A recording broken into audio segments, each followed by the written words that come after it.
အင်္ဂါဂျိုပေါ်မှာတစ်နှစ်တာနေထိုင်ရတဲ့ဘဝကိုစိတ်ကူးကြည့်ဖို့ပါသလား NASA က CHEAEPA-2 mission နဲ့ဒီအတွေ့အကြုံကိုကမ္ဘာပေါ်မှာအတူယူဖန်တီးခဲ့ပါတယ်ဒီအစီအစဉ်ဟာအနာဂတ်အာကာသယာဉ်မှူးတွေအတွက်အဖိုးတန်သင်ခန်းစာတွေကိုပေးစွမ်းမှာဖြစ်ပါတယ်ဒီအစီအစဉ်မှာတော့ Chapia အဖွဲ့သားတွေရဲ့အတန်မှတ်တမ်းတွေကိုနားထောင်ပြီးသူတို့ရဲ့နေစဉ်ဘဝအားလရဲ့အစီအစဉ်တွေနဲ့အခြေအနေတွေကိုသိရှိနိုင်ပါတယ်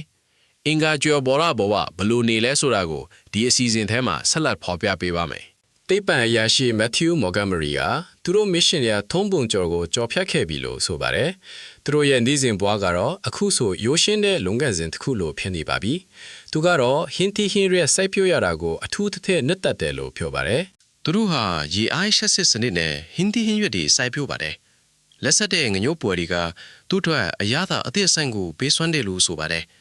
စားစရာတွေရဲ့အရသာနဲ့ရနန်းကတကယ်ကိုထူးခြားတာကိုတွေ့ရှိခဲ့ပါတယ်။အဖွဲ့သားတွေဟာတခွဲခန်းထဲမှာကြောက်တုံးနမူနာတွေနဲ့ပစ္စည်းတွေကိုခွဲချမ်းစိတ်ဖြာတဲ့သိပ္ပံလုပ်ငန်းတွေကိုလှုပ်ဆောင်ခဲ့ကြပါတယ်။အာကာသယာဉ်မှူးတွေလိုမျိုးပြင်ပလှုပ်ရှားမှုတွေကိုလေ့ကျင့်ပြီးစက်ကိရိယာတွေတိစောက်တာထိမ့်သိမ်းတာတွေကိုလည်းလှုပ်ဆောင်ခဲ့ပါတယ်။ကမ္ဘာနဲ့အင်္ဂါဂျိုကြားကဆက်သွယ်ရေးနှုန်းနေမှုက73မိနစ်ကနေ22မိနစ်အထိပြောင်းလဲနေပါတယ်။ဒီအချိန်နှုန်းနေမှုကနေ့စဉ်လှုပ်ဆောင်မှုတွေအပေါ်ဘယ်လိုတက်ရောက်မှုရှိလဲဆိုတာကိုသူကဖော်ပြခဲ့ပါတယ်။အချိန်နှောင့်နှေးမှုကြောင့်သူတို့ဟာစာရေးထားဆက်သွယ်မှုကိုအဓိကအသုံးပြုကြရတယ်။အီးမေးလ်ရိုက်တာမတန်းရေးတာတွေကအထီးရောက်ဆုံးနီလန်းခဲ့ပါတယ်။ဒါပေမဲ့ပြင်ပကပံ့ပိုးမှုတွေကသူတို့ကိုတကယ်ကိုအားရင်ထွေစေတယ်လို့ဆိုပါတယ်။ Mission သိပ္ပံအရာရှိ Matthew ဟာအဝေးထိန်းစနစ်နဲ့မောင်းနေရတဲ့ drone နဲ့ rover လှုပ်ရှားမှုတွေကိုအရန်စိတ်ဝင်စားပါတယ်။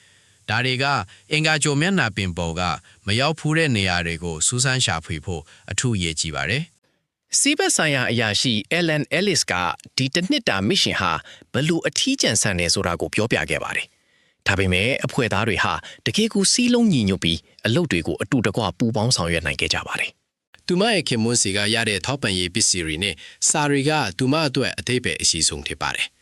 မြေပြင်ဖွဲ့နဲ့ဆက်သွယ်ရေးဟာမလွယ်ကူပေမဲ့အဆင့်ဆင့်တဲ့အချက်လက်တွေရတာကအလုပ်တွေကိုရှေ့ဆက်နိုင်ဖို့အထောက်အကူဖြစ်စေပါတယ်။မစ်ရှင်မှာပေးထားတဲ့စေဖတ်ဆိုင်ရာနည်းပညာတွေနဲ့အတွေ့အကြုံရရှိဖို့ကိုသူမမျှော်လင့်နေပါတယ်။အဖွဲ့သားတွေဟာအာကာသခရီးစဉ်တွေမှာကြုံတွေ့ရမယ့်ကျန်းမာရေးပြဿနာတွေကိုစောင့်ကြည့်ဖို့အသင့်ပြင်နေပါတယ်။ Chapia 2 mission ရဲ့ Commander Ross Elder နဲ့လေယာဉ်မှူး James Spicer တို့က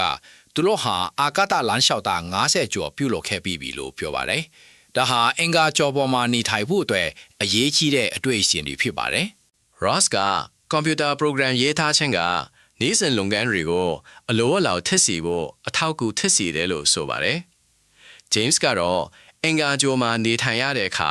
အချိန်နှောင့်နှေးမှုကြောင့်စိတ်ရှည်မှုဟာအရေးကြီးဆုံးအရေးချင်းဖြစ်တယ်လို့မှတ်ချက်ပြုခဲ့ပါတယ်။သူတို့ဟာ Christmas အားလပ်ရက်မှာပုံမှန်အလုပ်တွေလုပ်ခဲ့ရပေမဲ့အခန်းကိုအလှဆင်ပြီးလက်ဆောင်တွေဖလှယ်ခဲ့ကြပါတယ်။သူတို့ရဲ့တီးဂီတအဖွဲ့ကလည်းတူရိယာအသစ်တွေတင်ယူရင်းပျော်ရွှင်စွာလေ့ကျင့်ခဲ့ကြပါတယ်VREVE's နည်းပညာဆိုင်ရာခေါင်းဆောင် Alex Bauman က CHEPA ရဲ့အပြင်ဘက်လှုပ်ရှားမှုတွေ EVA စာ VR နဲ့ VR မဟုတ်တဲ့နှစ်မျိုးလုံးပါဝင်တယ်လို့ပြောပါတယ်။ VR ကတော့မျက်နှာပြင်ပေါ်မှာလမ်းလျှောက်တာနဲ့ပတ်ဝန်းကျင်အခြေအနေတွေကိုစူးစမ်းဖို့အသုံးဝင်ပါတယ်။အဖွဲ့သားတွေဟာအာကာသယာဉ်မှူးတွေလိုပဲတင်တန်းတွေတက်ခဲ့ရပါတယ်။သူတို့ဟာစက်သွယ်ရေးနှောင့်နှေးမှုကိုဘယ်လိုစီမံခန့်ခွဲရမယ်၊ပြဿနာတွေကိုဘယ်လိုဖြေရှင်းရမယ်ဆိုတာကိုသင်ယူခဲ့ကြပါတယ်။အချိန်နှောင့်နှေးမှုတွေကြောင့်အဖွဲ့သားတွေဟာသူတို့ရဲ့ကိုယ်ပိုင်ဒေသန္တရ mission ထိန်းချုပ်ရေးစနစ်ကိုအသုံးပြုကြပါတယ်။ဒါကအဖွဲ့သားတွေကိုယ်တိုင်လုပ်ငန်းတွေကိုကိုယ်ပိုင်ဆုံးဖြတ်ပြီးလှုပ်ဆောင်နိုင်ဖို့အထောက်အကူပေးပါတယ်။ Chapia ရဲ့အချက်အလက်တွေကအနာဂတ်အင်္ဂါဂြိုဟ်စူးစမ်းလေ့လာရေး mission တွေအတွက်အဖို့တန်ထောက်ထားတွေကိုပေးစွမ်းမှာဖြစ်ပါလေ။ဒီသတင်းအချက်အလက်တွေကလူသားတွေရဲ့ကျန်းမာရေးနဲ့လုပ်ငန်းစွမ်းဆောင်ရေးအပေါ်တက်ရောက်မှုတွေကိုနားလည်စေပါလိမ့်မယ်။ NASA ရဲ့ PR ကြိုးပမ်းမှုတွေထဲမှာ APH လို PR စံသတ်မှုပတ်ဝန်းကျင်တွေပါဝင်ပါတယ်။ဒါတွေကကာဗွန်ဒိုင်အောက်ဆိုက်ထိတွေ့မှုတိမြေမှုစွမ်းဆောင်ရည်နဲ့အရေးပေါ်အခြေအနေတွေကိုစမ်းသပ်ဖို့အသုံးပြုပါတယ်။ Chapia mission ကရရှိတဲ့ VR အချက်လက်တွေဟာအခြားစမ်းသပ်မှုတွေအတွက်အခြေခံအုတ်မြစ်ဖြစ်လာခဲ့ပါတယ်။ဒါတွေက